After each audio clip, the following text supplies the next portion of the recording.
Hey everyone, Robert here, author of Expansion Mastery, the practical guide to living a fully engaged life.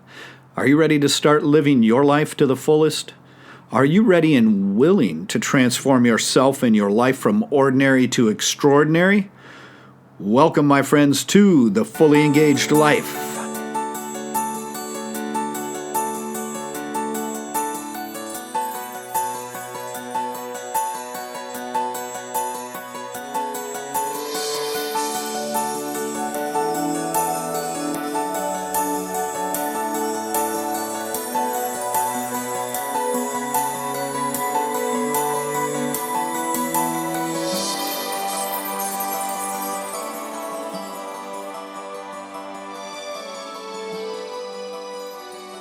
Welcome back to the show, everyone, and welcome to the 26th episode in this 27-part series where I cover all of the challenge practices in my book, Expansion Mastery.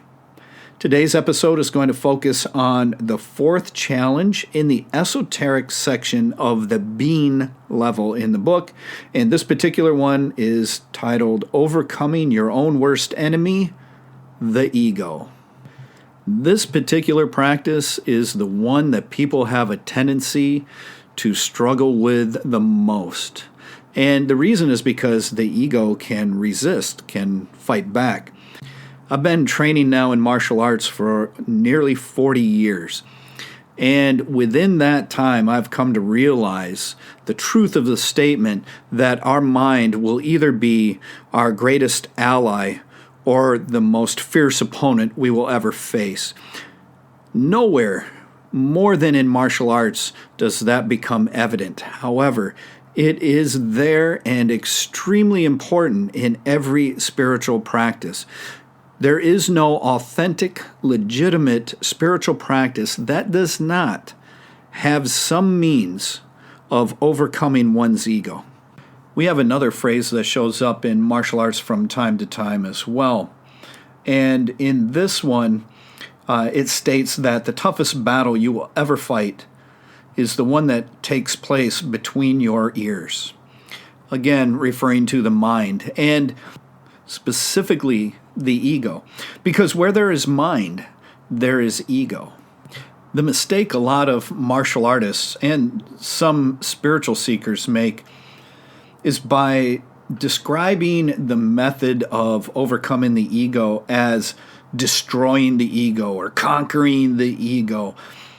Those things in themselves come from ego. So it's very hard to overcome something with the same mindset that develops it. So what we are going to look at is the ability to just allow it to dissolve away. See, if you're involved in a battle between your ears, you have to destroy or conquer the ego as an enemy. That's all coming from ego. There's no way you can be successful because you're dwelling in the ego. So what we're going to do is we're not going to give the ego anything to fight, to resist against, to throw a fit about. We're just going to bypass it and allow it to dissolve away. One thing that I need to make clear, which I have stated on several occasions, and yet I find that people have a very difficult time either understanding or accepting, that the ego doesn't mean that you're a bad person necessarily. Okay? Some people say, well, I'm a nice person and, animals like me and little kids like me, so I don't have any ego to overcome. I've already done that. It's already gone. But this is not true. Having animals and children and people like you has nothing to do with the fact that the ego is still dominating your mind. This is one of the methods, one of the tricks that the ego uses to keep itself hidden from your consciousness. I know many people who are extremely nice, very nice people, but you can observe how ego still dominates their mind, dominates all of the functions of the mind. that when you speak to them, you're not truly speaking to them, but more commonly to their ego. So let's debunk the myth that if you're nice, you don't have this ego. That is simply not true. Unless you have undergone some sort of practice, specific practice, specifically designed to help you overcome the ego, then it is still present, whether you're willing or able to recognize it or not. Depends on how deep you've fallen into your own illusion. And what exactly is this illusion? The illusion is that the ego has convinced you that it is you. And it is not. It is not you. This alone can be a very difficult or challenging thing to accept, and I understand that, and that's one of the reasons why this type of exercise is so difficult. Now, the ego itself isn't bad or evil or anything. It serves a valuable purpose for a while when we're younger, but then we must evolve past it. If we don't, then it will keep trying to do what it was meant to do, and it will cause us a lot of chaos in our life, and it will try to take over our life. This is an aspect of mind. Now, today I see all of this inverted logic in spiritual teachings where it says, oh, our ego is perfect, it's there for a reason, we're supposed to embrace it. Do not buy into that at all. Okay? That is twisted and inverted logic being applied to make any authentic spirituality ineffective. Why? Because people are going to favor something that's easy. What are you gonna favor? Are you going to enjoy something that says, oh, you have to overcome this thing that you think is you? Or, oh, no, you just embrace it because you're perfect the way you are, and, oh, this is great. It's not real, folks. It's not real. So we have to keep sight of the fact of what authentic spiritual practices are and not fall for this twisted, inverted excuse for spirituality that is being pushed so heavily today, especially in the United States. So the first step to overcoming your ego is to identify the ego itself and realize that it is not you. And one of the ways you can do this is by identifying ego-driven behavior. Because this occurs every time your mind has the need to think that it is better than someone else, or has you needing to put someone else down in order to raise yourself up. We have to be careful of this kind of thing, but we can use this. See, we can recognize this type of behavior as it arises, and then we're going to use it. The same type of thing could be used for resistance, right? That's a key word these days, isn't it? It's resist, resist, resist. That's all ego. So anytime you have this desire to resist or some sort of hatred towards somebody, anything that causes any sense of separation, then that lets you know that those thoughts are being spawned from the ego. So anytime we notice these type of thought patterns emerge, what we want to do is be able to recognize it. And give yourself some time, a week or so, just to observe this. Maybe keep a little piece of paper or notebook with you and just make a little check mark every time that you catch one of these thoughts and see how many times a day that these thoughts start to pop up. Then, once you've observed it, without trying to change it, without trying to do anything to it, just observe it. Just allow it to come up as normal, allow it to come around. You need time to observe it and notice how often it happens and the things that trigger it. This is what we want to look at here. Then, once you've done that, when these things arise, what you're going to do is recognize it, and then you're going to stop it. You're going to stop that thought. Realize that it is not truly you thinking that. It's coming from the ego. And what I'd like you to do is smile to yourself. And if you're in a place where you can't necessarily bust out with a big cheesy grin, then do the inner smile. Okay, that's fine. Nobody will know you're doing it. And then what you're going to do is you're going to think to yourself, that's ego. And I see the ego. I see what it's doing. You're going to think that to yourself. You're going to say, I see you, ego. I see what you're doing there. No. And you shut it down. Okay? You're going to let the ego know you're not going to tolerate that behavior anymore. And this is the first step towards securing that change in your subconscious mind. So we're going to use our mental awareness, the mindfulness that we have developed in order to observe our own behavior here. And then when we do, we're going to call it out. We're calling ourself out. Okay? What we believe is our self. And we're going to actually be calling out the ego. See, it likes to hide. It likes to make you believe that it's really not there and not doing anything. The whole while, it is right there in front of you.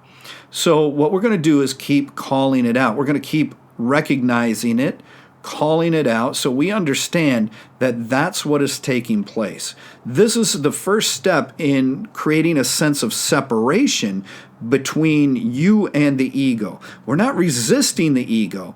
We're just creating a sense of separation by exposing it.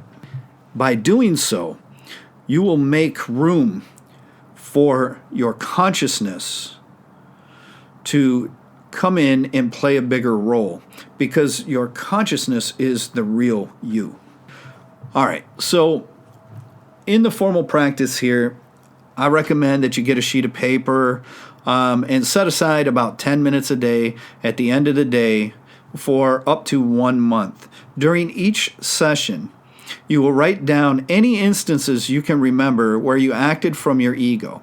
So in the beginning, I said, just make a check mark and do that for a week. Start to notice how many times that you have thoughts that seem to emerge from the ego. And then after that, you're going to use that little pad of paper or sheet of paper, and you're going to set aside about 10 minutes every evening for about a month. And what you want to do is write down any instances where you felt that ego flare up and had one of those thoughts. Okay? Now, when you do this, you don't need to write out a whole bunch of details. Just write out the gist of it. Okay? This is to bring it up, and we're bringing it out by writing it on paper. So I highly recommend that you actually write it down as opposed to type it out on a keyboard. Okay? Now, as you write each situation down, give yourself a moment to reflect on it and try to think about how you might have responded more appropriately without the ego. How would you have liked to have seen yourself? When I went through this practice, I reflected on the way that I acted from the ego, and I felt a bit embarrassed, a little ashamed. I didn't like it. I didn't like that part of myself. So then I started to visualize and contemplate some ways in which, how would I have liked to have responded? What would have been better? What if somebody very important to me was watching me? What would they have thought if I was responding from ego like that?